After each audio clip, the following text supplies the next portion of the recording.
அனைவருக்கும் வணக்கம். இந்த ஒரு சப்ஜெக்டை பற்றி பேசுகிறதே நமக்கெல்லாம் ஒரு மாதிரியாக தான் இருக்குது. என்னடா இது டெய்லியும் நம்ம ஏற்கனவே திமுககாரன் உண்டியல் கம்யூனிஸ்டுக்காரன் இவனெல்லாம் தூக்கி போட்டு மிதிச்சிட்டு இருந்தோம். மனசுக்கு மிகப்பெரிய ஒரு ஆறுதல் தான். அதை பற்றி நம்ம எப்போவும் கவலைப்பட்டது கிடையாது.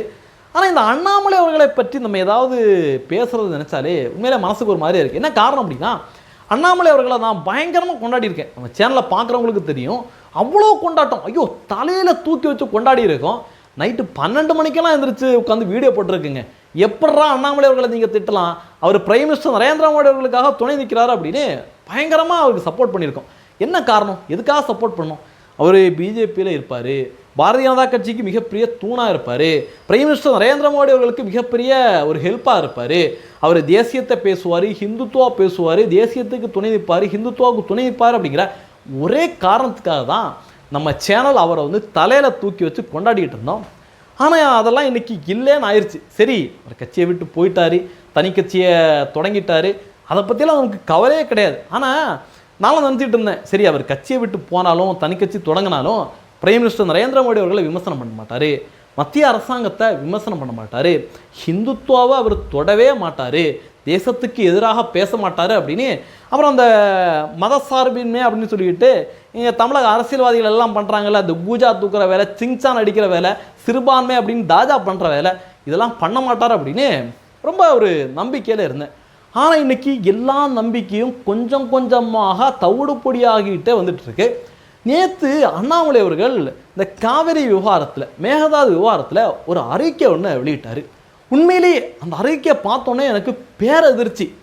அவர் தனி கட்சி ஆரம்பிச்சிட்டாரு. தமிழகத்தில் இருக்கின்ற டிவிகேவாக இருக்கட்டும், டிஎம்கேவாக இருக்கட்டும், ஏடிஎம்கேவாக இருக்கட்டும், மற்றும் பல லெட்டர் பேட அலரசில்லை எல்லாருமே காவிரி விவகாரம், மேகதாடு விவகாரம் அப்படின்னு வந்தோன்னே நாங்கள் தான் ஏன் தமிழர்களுக்காக இருக்கோம் அப்படின்னு அதில் என்ன இருக்குது, என்ன லாஜிக்கு, உண்மை எதையுமே பார்க்காம மத்திய அரசாங்கம் பிரைம் மினிஸ்டர் நரேந்திர மோடி அவர்களுக்கு எதிராக அப்படியே அறிக்கையில் எழுதி தள்ளுவாங்க. அதே மாதிரி நேற்றும் அண்ணாமலை அவர்களும் எழுதினார். அப்புறம் பார்த்தீங்கன்னா டிவிகே, ஏடிஎம்கே, எடப்பாடி பழனிசாமி, உண்டியல் கம்யூனிஸ்ட் எல்லா பேரும் அதே மாதிரி அறிக்கையில் வெளியிட்டாங்க. ஆனால் இவனுங்க வெளியிட்டாங்க பாருங்க, அந்த அறிக்கைக்கும் அண்ணாமலை அவர்கள் வெளியிட்ட அறிக்கைக்கும் என்ன தெரியுமா வித்தியாசம்? உண்மையிலேயே படிக்கிறதுக்கே அவ்வளோ ஒரு மனசுக்கு அவ்வளோ கவலையாக இருந்தது. படிக்கிறேன் கேளுங்க. இந்த நிலையில் தமிழ்நாட்டு விவசாயிகளின் உரிமைகளையும் நலனையும் புறக்கணித்து மத்திய அரசு தனது முந்தைய நிலைப்பாட்டிலிருந்து திடீரென பின்வாங்கியிருப்பது கர்நாடக தேர்தல் அரசியலுக்காகவா என்கின்ற சந்தேகம் எழும்புகின்றது அப்படின்னு. அதாவது இந்த உண்டியல் கம்யூனிஸ்ட், இத்தாலி காங்கிரஸ், டிவிகே, அப்புறம் எடப்பாடி, திமுக இவனுங்க கூட இந்த மாதிரி தேர்தலுக்காக பாரதிய ஜனதா கட்சி அரசாங்கம் பிரைம் மினிஸ்டர் நரேந்திர மோடி அவர்கள் இந்த மாதிரி பண்ணிட்டாரு அப்படின்னு அவனுங்க கூட சொல்லலை. ஆனால் அண்ணாமலை அவர்கள் பிரதமர் நரேந்திர மோடி அவர்களோட ரொம்ப க்ளோஸாக இருந்து பிரதமர் நரேந்திர மோடி அவர்களை பார்த்து தான் நான் அரசியலுக்கே வந்தேன் அப்படின்னு வாய்க்கிலேயே பேசுனா அண்ணாமலை அவர்கள். அது மட்டும் கிடையாதுங்க, பிரைம் மினிஸ்டர் நரேந்திர மோடி அவர்கள் எனக்கு தெரிஞ்சு மற்ற மாநில முதலமைச்சர்களை கூட அவருடைய காரில் இந்த பாதுகாப்பு விதிமுறைகளை மீறி காரில் ஏற்றிட்டு போயிருக்காரான்னு எனக்கு தெரியல. ஆனால் அண்ணாமலை அவர்களை தன்னுடைய பக்கத்தில் உட்கார வச்சு தன்னுடைய ஒரு பையனை மாதிரி கூப்பிட்டுட்டு அழகாக போயிட்டு வந்துட்டு இருக்காரு. எவ்வளோ விஷயங்களை ஷேர் பண்ணியிருப்பார். அப்படிப்பட்ட பிரைம் மினிஸ்டர் நரேந்திர மோடி அவர்களை இன்னைக்கு அண்ணாமலை அவர்கள் எதிர்த்து கேவலமான ஒரு அரசியலை பண்ணியிருக்காப்புல. உண்மையிலேயே அண்ணாமலை அவர்கள் சொல்கிற மாதிரி பாரதிய ஜனதா கட்சிக்கு அதே மாதிரி தேர்தலுக்காக பண்ணுகின்ற எண்ணங்கள் இருந்திருந்தா நரேந்திர மோடி அவர்கள் என்ன நேற்றைக்கா பிரதமர் ஆனார், 2014 பிரதமர் ஆனார். அவர் பிரதமர் ஆனதுக்கப்புறம் 2 சட்டமன்ற தேர்தல், கர்நாடகாவில் 2 சட்டமன்ற தேர்தல், 2 நாடாளுமன்ற தேர்தலை பாரதிய ஜனதா கட்சி சந்திச்சிருக்கு. அப்போல்லாம் அவங்க ஈஸியாக சொல்லிட்டு போயிருக்கலாமே. ஏன்னா தமிழ்நாட்டில் பாரதிய ஜனதா கட்சி இழக்கிறதுக்கு ஒன்றுமே கிடையாதுங்க, இழக்கிறதுக்கு ஒன்றுமே கிடையாது. எந்த தேர்தலையும் மிகப்பெரிய ஆதரவு தமிழகத்திலேருந்து கிடைக்கல. அதை கம்பேர் பண்ணல கர்நாடகாவில் மிகப்பெரிய ஆதரவு பாரதிய ஜனதா கட்சிக்கு இருக்குது. மிகப்பெரிய ஆதரவு பாரதிய ஜனதா கட்சிக்கு அங்கே இருக்கின்ற மக்கள் கொடுத்துட்டு இருக்காங்க. எம்பிக்கள் இருக்காங்க, எம்எல்ஏக்கள் இருக்காங்க. ஏற்கனவே ஆட்சியில் இருந்த கட்சி அடுத்த ஆட்சியை பிடிக்க போகிற கட்சி. அப்பெல்லாம் பிஜேபி பண்ணியிருக்கலாம்ல, அப்பெல்லாம் பண்ணாத பிஜேபி இப்போ பிரைம் மினிஸ்டர் நரேந்திர மோடி அவர்கள் தேர்தலுக்காக இதை பண்ண போகிறாங்களா? இது அண்ணாமலை அவர்களுக்கு தெரியாதா? பிரதமர் நரேந்திர மோடி அவர்கள் இந்த மாதிரி சல்லித்தனமான வேலைகளை, அற்ப புத்தியை, இந்த மாதிரி ஒரு சில கட்சிகள் பண்ணுற மாதிரி அற்ப புத்தியை தேர்தலுக்காக பயன்படுத்த மாட்டார் அப்படிங்கிறது ஒவ்வொரு தேசியவாதிக்கும் தெரியும்.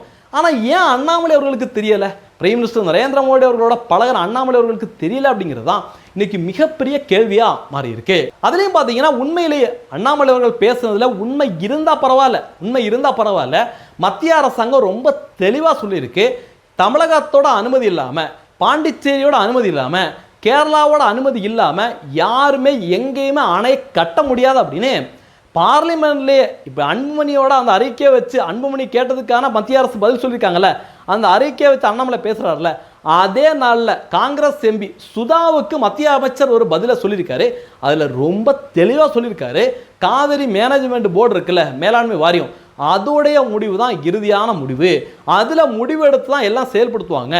காவிரி மேலாண்மை வாரியத்தில் தமிழகம் இருக்குது, கர்நாடகம் இருக்குது, பாண்டிச்சேரி இருக்குது, கேரளா இருக்குது. இவங்க யாருமே இதுக்கு ஒத்துக்க மாட்டாங்க. கர்நாடகா மட்டும்தான் ஒத்துக்கிட்டு நிற்பாங்க.